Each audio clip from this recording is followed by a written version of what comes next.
Bocca non lo rivoglio! Va bene? Non si può, eccellenza. Come non si può? Lì ci vive il Papa. Appunto, ci vive il Papa. Galeazzo, sono tutti vescovi, cardinali, pregano, mangiano e non fanno niente tutto il giorno. Galeazzo, in un giorno lo conquistiamo. L'ha detta? Mai visto niente del genere? Mio Dio, ma è grandissimo, è bellissimo. Posso toccarlo? Ma certo! Belli! Belli! Belli! Risistema tutto, per favore, eh? E io vado di là a cambiarlo. Che giornata di merda!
Come procedono gli esperimenti? Ci siamo, eccellenza, ci siamo quasi, sì! Ah sì? Abbiamo l'arma segreta? Certamente, sua santità. È micidiale! Bravo, bravo dottore! Forza, forza! Mi faccia vedere di che si tratta! Venite con me al tavolo dei progetti che vi mostro.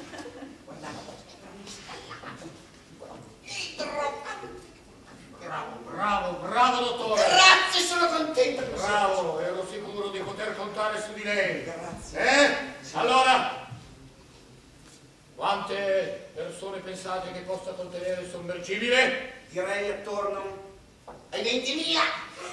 Noi compresi? Partiamo anche noi? Partiamo tutti! E tutti con la pozione nelle vene! Va bene.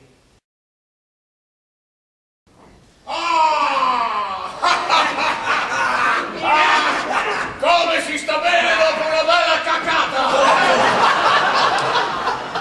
Bene, allora, marinai! Sì! Tutti ai posti di combattimento! Sì! Forza! Allora, sentitemi bene, lori di scorreggioni! Abbordiamo l'incrociatore, lo affondiamo e poi saccheggiamo il mercantile! Sì! Forza!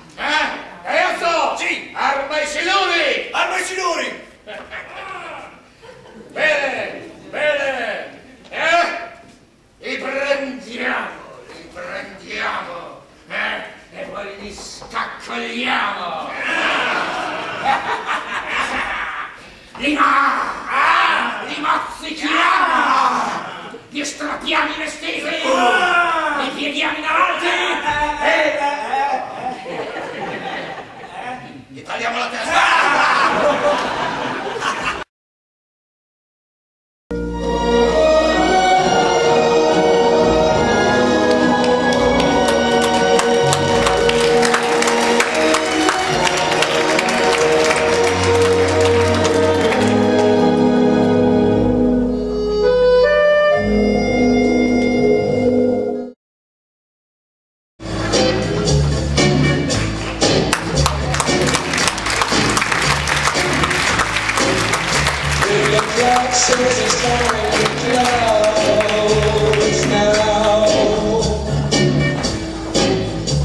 I guess I've done